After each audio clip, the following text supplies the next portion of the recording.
Hi, this is Robin Sharma, the author of The Leader Who Had No Title, talking to you on Managerama TV.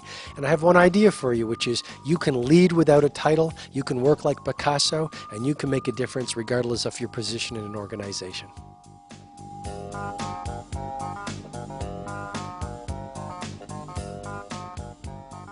Well, I think, Annika, it begins with an idea.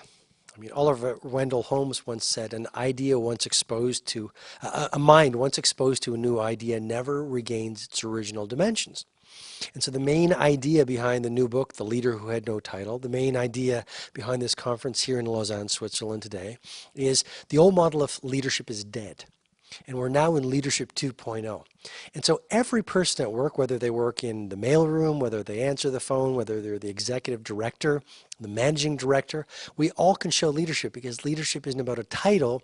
Leadership is about a way of being. It's about innovating in your work. It's about doing Michelangelo quality work. It's about being inspirational. And it's about leaving other leaders better than we found them. So with that idea and with that mindset, we can go to work and we can start showing leadership without a title.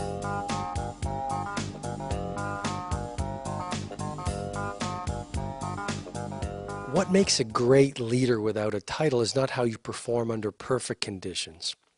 What demonstrates leadership is how do you perform when everything is falling apart.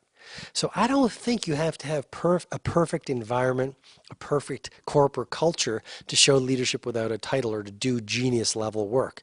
I don't think, you have to have the support of people around you to be the most positive person in the room. As a matter of fact, maybe we can be most influential and most inspirational as leaders without titles in workplaces and organizational cultures that are actually difficult places to work. I mean, I think of Gandhi. He said, you be the change you want to see in the world. He faced incredible struggle, but in the face of all that struggle, he demonstrated leadership. He demonstrated innovation. He demonstrated passion. He demonstrated integrity. He demonstrated excellence. So I would suggest we all have the opportunity to go to work every day, regardless of the organization or the culture, and lead without a title by doing these little things every day to make a bigger impact.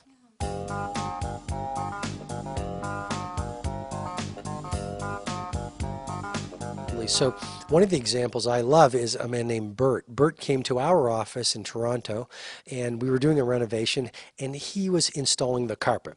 Now, most people go to work or they go to a job and they're a carpet installer and they say, well, I'm just a carpet installer. I can't work like Picasso painted. I can't be world class. And yet if you saw him, Annika, doing his work, OAD, obsessive attention to detail, he had such passion. He showed such pride for his work. I said, how long have you been installing a carpet? He said, 55 years. So he didn't have a title. He wasn't a manager. No one was watching. As I said today, leadership is about how you behave when no one's watching, but he led without a title. And why? Because I think few things feel better than the pride you feel on the job well done. And he will get to the end of his career, he'll get to the end of his life, and he'll say, I did work that mattered, even if he didn't get the applause from people around him. And I think that's a very powerful way to work.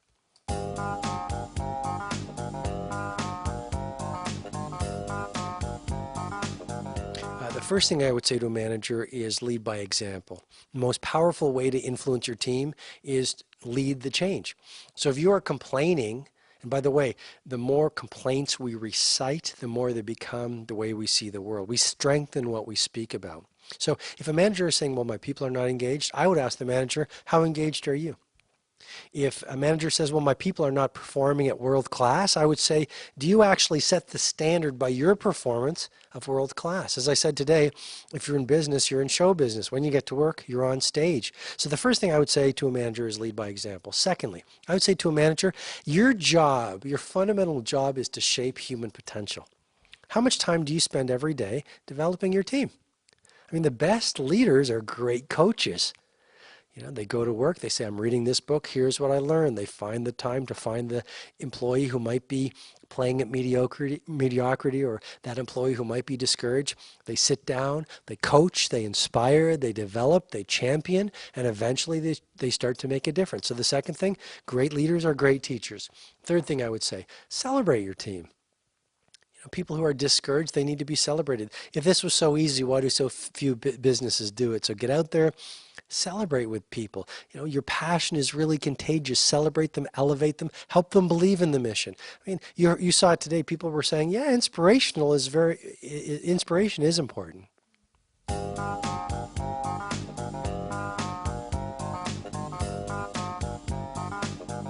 Well, the best ones already do.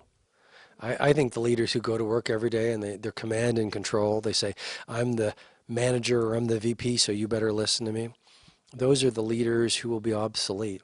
The best leaders already are people who do what I'm encouraging, who lead without a title. I mean, they are people who build human relationships. They are people who are playing at excellence. The best leaders are obsessive around the details. The best leaders do spend time thinking quietly about how they best create the most value for as many people as possible. So the best leaders in business right now are leading without a title. They are thinking about innovation. They are thinking about building world-class teams. They are asking themselves, how can I be inspirational? They are asking themselves, how can we improve our products and our services so literally people can't believe how great the products and services are.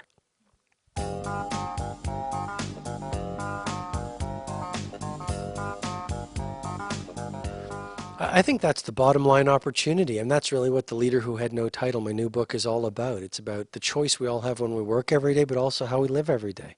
Are you going to play victim? Are you going to go to work and blame? Are you going to suffer from victimitis, excusitis? Are you going to say, I can't make a difference because I don't have a title? Or are you going to make the leap to leadership? I did a tweet the other day, which is victims recite problems, leaders create results. And we all can lead without a title, and we all can show leadership. How do you do that?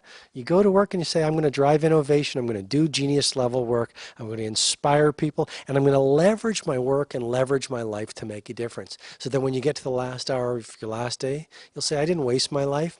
I didn't postpone my excellence. I made a difference.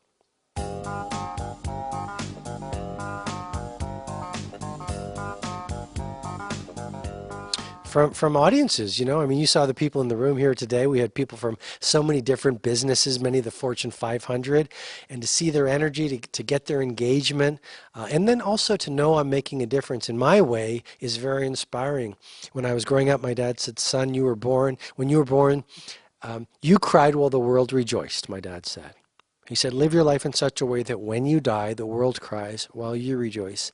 And the way I understand that, Annika, is when you find a purpose and you ask yourself, how can I most serve people and make a difference? Then you get fueled not only with this acute sense of focus on your mission, but actually you do get a lot of energy. And that's really how I derive most of my energy.